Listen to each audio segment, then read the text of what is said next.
Hey there, Blade fans. What's in the box today at OG Blade Reviews? Formerly This Old Sword. Yep, reminding you again. Trivisa, a name that may not be familiar to you all. And they make some nice stuff. Here's the links that I did a review on, well, at least a year ago or so. It's my own purchase. And the one you see today is going to be my own purchase as well. You got this interesting kind of thumb stud going on there. Nice smooth action on bearings. Easy deployment with the thumb stud and with the flipper. Again, that's the Lynx. And that's a good size knife. Well, we're going to show you today an unusual one because this is how they come in a box with the sleeve. And you get your authenticity past muster and so on and so forth. By the way, this was about 49 bucks or thereabouts. Microfiber cloth, came from Amazon. Lots of nice literature inside to give you a bag in case you want to put it and store it in a bag. And they always use these kind of universal foam holders for their knives because you can fit more than one in there. But what do we got? It's a blue handle. Originally ordered the black handle. It wasn't coming and wasn't coming. Canceled it. Went on Amazon, ordered the blue handle one, and I got it in less than a week delivered by Amazon. Very interesting. I thought it was going to get shipped by USPS overseas from China. Yes, that's where they're made. Trivisa is a Chinese knife company. Stop it here if you're not into that. And I thoroughly appreciate that if you're not. This one, and I don't know the designer. I don't know if the designer's name is on the blade, and it is not. Oh, yes, it is. So actually, let's see if I can get you the name of the designer because that's a familiar logo. It is a Tiguass design. He's a Japanese designer as far as I can recall. Lots to remember these days in terms of designers and what have you. This is called the Lacerta. And the two references I see for Lacerta, one is a lizard and the other is a constellation. So take your pick. I'm not sure which one it was named after. I think the other Tiguass blade that I have is the one that looks kind of like is named after a river, and it looks like a Chris. But let's talk about this. This is a Pikal style knife meant to be held point down and edge in. And the technique is practiced by those following Ed Calderon, Ed's Manifesto, and really Filipino martial artists and fighters. I'm at a loss for words here, sorry about that. Who, Libre fighters is another group that is practicing the point down edge in. I've been using knife this way since my Filipino martial arts days going back to the 80s, so it's not unfamiliar with me, except very rarely were we using a dedicated knife for that position. Usually we were just using a little double-edged 3 or 3.5 inch blade. And it could be used either in this position, which is we refer to as saksak, or this position, which we refer to as pakal. They now call it pikal, but that's just a dialect kind of a thing. Anyway, long-winded entrance into this knife, if you will excuse me. Blue micarta also comes in green micarta. I'm going to leave you the Amazon link. That's the only one I have, and that's the only place I see them being sold other than going directly to Trivisa. Got a wire clip, and wire clips, as you may know, very often bend. I didn't see a spare clip in the box. However, this YOLO from Ironfly has the same kind of a clip, I needed to very gently bend it out because it was too tight, but you can see very similar clip, except this one sort of hourglass is in there. And I've been carrying this for a while. Not to get off on a tangent here, but very nice knife, the YOLO by Ironfly, which is whose parent company is Kunwu, and that is, they sell higher end knives. Getting back to the Lacerta, I must need more coffee this morning, getting tongue-tied. Or it's an age thing. Yeah, I'm a boomer. Blame me for being a boomer, but the boomers beget the generations that came after them. So got to credit us with something, right?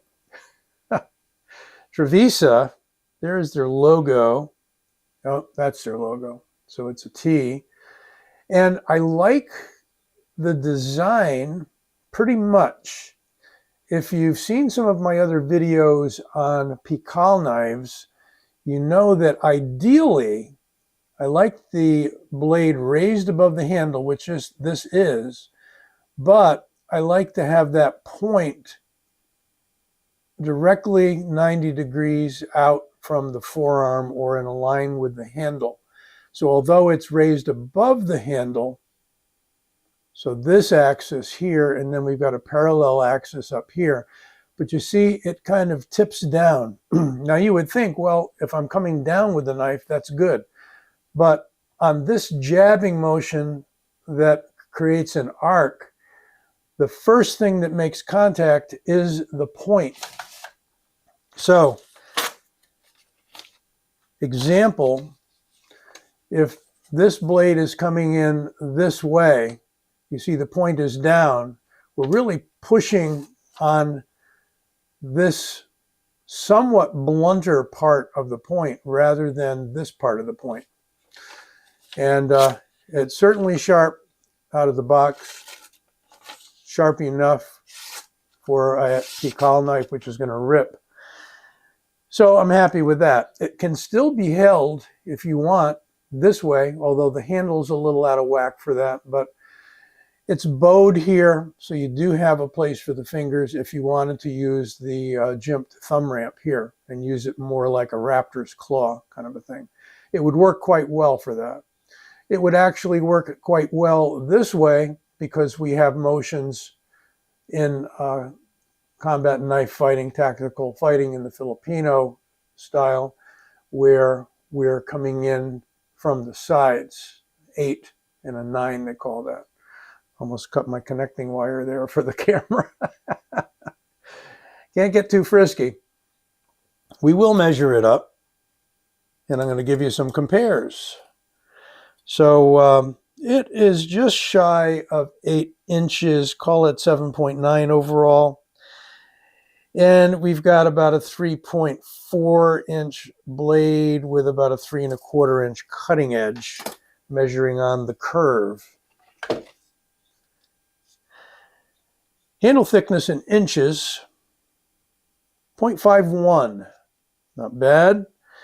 And the blade thickness in inches, 0.11. I think that's going to be what? 2.9 millimeter. I gave it a chance to change, but it didn't want to. Dropping it on the scale in ounces, we get, call that 3 ounces. So, with over a 3-inch blade and 3 ounces of weight, we have an ounce per inch or less. So that's kind of good, or more. Less, more. That was something that came out of the 80s there, and nothing fancy. That ideal weight for the knife would be that the weight of the knife is less or equal to the length of the blade. There's the Lacerta, and they thought to give us some very nice cutouts for the fingers there, some finger grooves. Here's a knife that it sort of emulates, and this is the scythe from Shieldon, and designed by DC Knives, and Justin Carvin is the guy that I've been in touch with about all of these designs.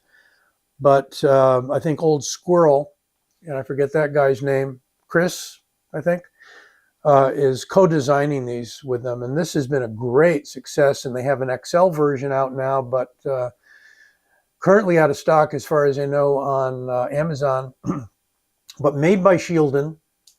And the XL is in titanium. This one is in micarta, and it is a hidden or nested liner on this guy and a wire clip. But you can see significantly shorter. And again, my preference, this is hooking down even a little bit more. I would like to see it straight out like that. And I think in the future they might change the design, because I'm probably not the only one mentioning that. Here is a ginormous knife from Tucson, and this is getting to be ideal as far as where the point is. And I forget the maker's name on this one. This is the only knife I think he's designed so far. It's the TS 348 in D2.